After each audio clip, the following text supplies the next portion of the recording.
High, আমি রক্তিম। আজকের এই ভিডিওটা হচ্ছে চারজন প্রকাশকের সঙ্গে আমি যোগাযোগ করেছিলাম। তাদেরকে জিজ্ঞেস করেছিলাম আপনাদের বেস্ট পারফর্মিং বইমেলায় কোনগুলো, সেগুলো সেরা 5 বা 6টা বইয়ের নাম আমাকে বলে দিন, আমি এগুলো নিয়ে একটা কন্টেন্ট বানাতে চাই। তো এরকম চারজন আমাকে রেসপন্ড করেছেন, তাদেরকে নিয়ে এই ভিডিওটা। এই তথ্যটা কতটা ভ্যালিড বা কতটা ফুল প্রুফ এটা নিয়ে কিন্তু ডিবেটের স্কোপ রয়েছে। কিন্তু বাংলা বইয়ের যে বাজার বা এখানে তথ্য যেভাবে পাওয়া যায়, এক্ষেত্রে এই তথ্যকে ট্রাস্ট করা ছাড়া আর দ্বিতীয় কোনো রাস্তা নেই। তাই আপনারা যারা যারা প্রকাশকের দেওয়া তথ্যের উপর ভিত্তি করে একটা ভিডিও আমি বানাচ্ছি, সেটাকে ট্রাস্ট করবেন বা মনে করছেন সেটা আপনার ভ্যালু অ্যাডিশন করতে পারে, তারা এই ভিডিওটা কন্টিনিউ করুন, আর বাকিরা আগামী ভিডিওতে আসতে পারেন। চলুন ভিডিও শুরু করা যাক। প্রথম পত্রপাঠ পাবলিশারকে নিয়ে শুরু করব। ওদের যে টপ পারফর্মিং বই তার যে লিস্ট পাওয়া গেছে সেটা হচ্ছে সপ্তকাণ্ড বলে একটা বই। ঋষিকেশ বলে পত্রপাঠের একটা চরিত্র রয়েছে ওই লেখকের। তো তার গোয়েন্দা গল্প, এটা কি পুলিশ স্টোরি না বৈঠকি কায়দার গোয়েন্দা গল্প সেটা আমি জানি না, আমি কোনোদিন পড়িনি। কিন্তু এটা ওদের অনেকদিন ধরেই চলছে। ওদের পুজো বার্ষিকীতেও বোধহয় একটা ওদের যে ওই পরবর্তী সংখ্যা বলে বেরিয়েছিল 2023-এ পুজো বার্ষিকী, তাতেও একটা গল্প বা দুটো উপন্যাস থাকতে পারে যতদূর মনে পড়ছে। তো এই বইটা ওদের টপ পারফর্মিং বইয়ের মধ্যে কিন্তু জায়গা করে নিয়েছে। আমি যেগুলো বইয়ের বিষয়বস্তু জানতে পেরেছি বা কভার জানতে পেরেছি, আমি ভিডিওতে বসাতে যাচ্ছি। সেকেন্ড বই যেটা আমি বইমেলার পর সংগ্রহ করেছি, বইমেলায় গিয়ে একটা ইনসিডেন্ট হয়েছিল, আমি পত্রপাঠের স্টলে ছিলাম, আমাকে ধাক্কা মেরে পোটেনশিয়াল রিডাররা বের করে দেয়, তারপরে আমি আর কিনিনি। পরে বইমেলার পরে পত্রপাঠ থেকে সংগ্রহ করেছি আলফা ব্লু, সিদ্ধার্থ পাল। এটা হচ্ছে অ্যাডভেঞ্চার থ্রিলার। বইটা আমি এখনো পড়িনি, বইয়ের কভারটা আমার ভালো লেগেছে।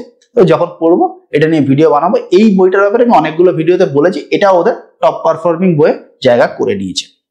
এরপরেরটা হচ্ছে শ্বেত মরীচিকা। এই শ্বেত মরীচিকা বইটা হচ্ছে ওদের একটা মানে ভালো বই আছে, মানে ভালো বই মানে কি, মানে কাইন্ড অফ বেশি বিকৃত বই রয়েছে, শীতল মৃত্যু বলে।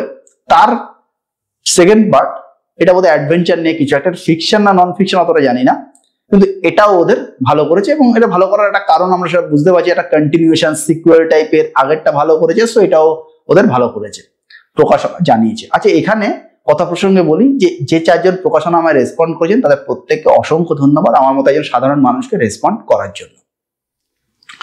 এর পরের বইটা আমার গত বছর বেস্ট সেলিং বইয়ের ভিডিওতে ছিল এবং আমার এর আলাদা ভিডিও রয়েছে, রায় গুণাকর, তাপস রায়। তো ওনার এই বইটা ওদের বেস্ট সেলিং এ জায়গা করে নিয়েছে। এবং তারপরের বইটাও ওই তাপস বাবুরই লেখা, সহজ গোসাই। রায় গুণাকর হচ্ছে ভারতচন্দ্রকে নিয়ে লেখা, কবি ভারতচন্দ্রকে নিয়ে লেখা। সহজ গোসাই হচ্ছে বীরভদ্রকে নিয়ে লেখা জীবনীমূলক উপন্যাস। তো এই দুটো বই ওদের এবছর ভালো পারফর্ম করেছে কলকাতা বইমেলায়। তো এই হচ্ছে পত্রপাঠের ভালো পারফর্ম করা বইয়ের ডিটেলগুলো আমি বললাম আপনাদেরকে। এরপরে কল্পবিশ্বগুলো জেনেছে ওদের হোয়াটসঅ্যাপ গ্রুপ থেকে।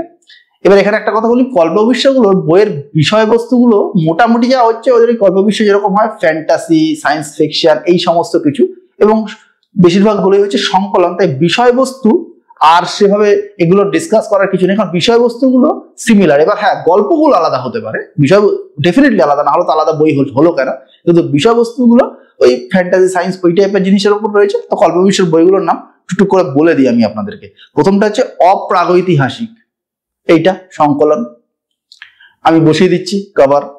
এরপরেটা হচ্ছে আর্থার সি ক্লার্ক সমগ্র 1। এটা আমার বইমেলার সেকেন্ড দিনের যে ব্লগ ছিল সেখানে কল্পবিশ্বের সন্তুবাবু আমাকে যে বাইট দিয়েছিল, সেখানেও এই বইটা দেখিয়েছিলেন উনি। এটা ওদের ভালো পারফর্ম করেছে এবার বইমেলায়। এরপর হচ্ছে কুহক কাল, এটাও ভালো পারফর্ম করেছে ওদের থেকে জানা গেছে। এরপরের বইটা হচ্ছে ভ্যাম্পায়ার বলে, এগুলো বেশিরভাগই সংকলন, এটাও ভালো পারফর্ম করেছে। এগুলো ওই সবই ফ্যান্টাসি, ভয়, কল্পনা, সায়েন্স ফিকশন, এই সমস্ত কিছু নিয়ে। আর শেষটা হচ্ছে ফ্যান্টা সায়েন্স, চাণক্য চাকলাদার, এরকম একটা বই এই বইটা। এবার কল্পবিশ্বের যদি আপনাদের বই পড়ার আইডিয়া থেকে থাকে, আপনারা জানেন কল্পবিশ্বের বই কিরকম হয়, যদি না থেকে থাকে অবশ্যই পড়বেন, কারণ কল্পবিশ্বের বই কিন্তু আপনাকে ফ্রেশ করবে, আপনার মাইন্ড ফ্রেশ করবে। ওরা যে ধরনের বিষয়বস্তু নিয়ে কাজ করে, কল্পবিশ্বের বই পড়া কিন্তু উচিত। তার কারণ সমস্ত কিছু যা চলছে বাজারে তার থেকে একটু slide out of the ordinary কাজ করে ওরা, ভালো বই হয় ওদের। এরপরে হচ্ছে সপিজেন বাংলা। সপিজেন বাংলায় প্রথম যে বইটার নাম করব সেটা আশানুরূপ সাফল্য পাওয়ায় আমি খুশি। তার কারণ এই বইটার বইমেলার আগে আমি রিভিউ ভিডিও করেছি, বইটা আমি পড়েছিলাম ঘুরতে গিয়ে, যেখানে ছিলাম সেইখানে বসে। আমার ঘোরার মজাটাকে খানিকটা এনহ্যান্স করেছিল বইটা, এবং এই বইটা আশানুরূপ সাফল্য করে আমি ভীষণভাবে খুশি, কারণ এই বইটা সাফল্য আমি চেয়েছিলাম। তার কারণ এই বইটায় যেভাবে গোয়েন্দা গল্প বলা রয়েছে, সেইভাবে গোয়েন্দা গল্প আগামী দিনে বাংলা সাহিত্যে গোয়েন্দা গল্পের ব্যাকরণকে বদল করবে, এই বিষয়ে আমি আশাবাদী। তার কারণ গোয়েন্দা গল্প ডমিনেট করেছে বৈঠকি গোয়েন্দারা।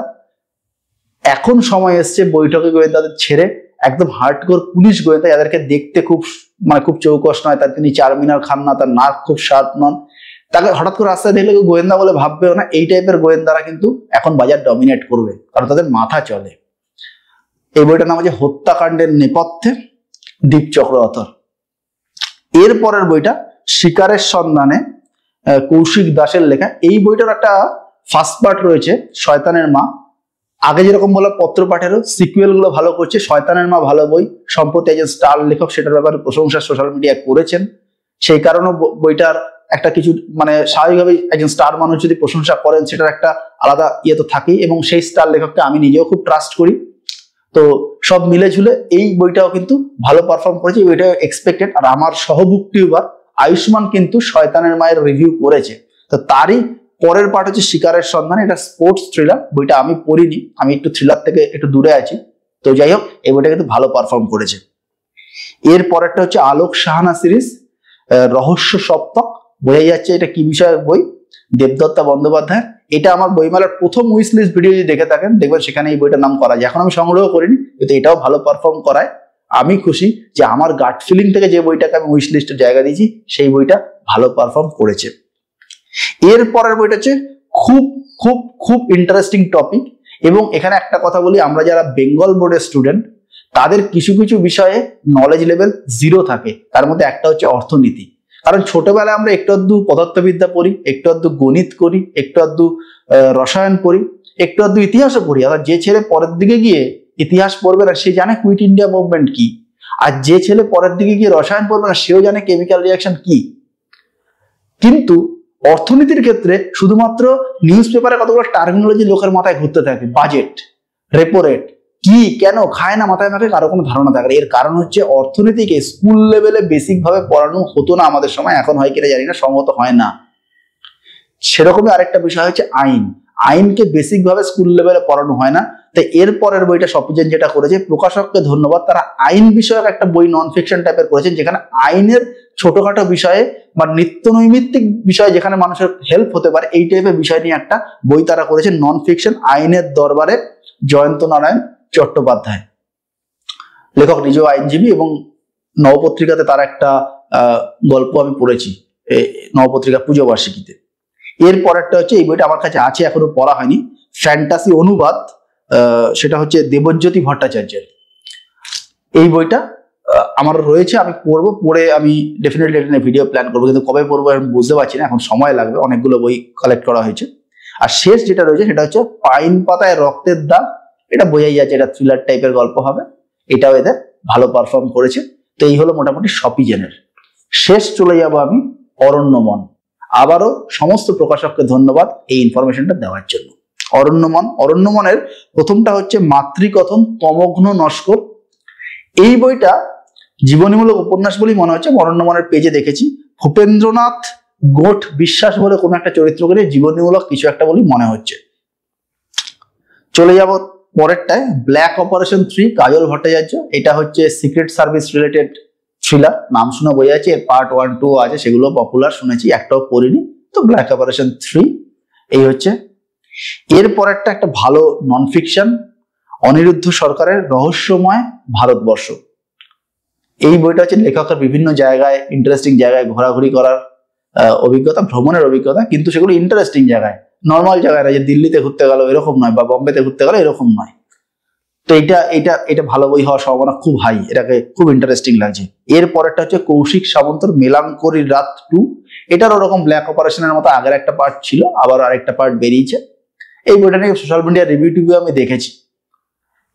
এর পরের বইটা হচ্ছে তন্ত্র ভিত্তিক লেখা। এই লেখকের একটা রক্ত তৃষ্ণা বলে বইয়ের ভিডিও অনেক আগে বানিয়েছিলাম, 2020 বা 21 সালে, মনীষ মুখোপাধ্যায়ের অন্ধ মন্দির, তন্ত্রভিত্তিক লেখা উনি লেখেন, এটা ফিকশন। শেষ করব যে বইটা নিয়ে, সে বইটা সামাজিক প্রেম ট্রেম এইরকমই মনে হচ্ছে, এবং যেহেতু ওই জনরা এখন আমি ফোকাস করে আছি, এই বইটার প্রতি আমার পার্সোনালি আগ্রহ রয়েছে। সেটা হচ্ছে বিনোদ ঘোষালের লেখা বৃষ্টি পড়ার আগে। তো এই হলো মোটামুটি বইমেলায় 4টে পাবলিশারের টপ পারফর্মিং বই অ্যাকর্ডিং টু দ্য পাবলিশার আমি জোগাড় করে এনে আপনাদের জন্য ভিডিও বানিয়ে দিলাম। আমার এই ভিডিও ভালো লাগলে অবশ্যই একটা থামস আপ, চ্যানেল ভালো লাগলে সাবস্ক্রাইব। দেখা হবে পরের ভিডিওতে, ততদিন ভালো থাকবেন, টাটা।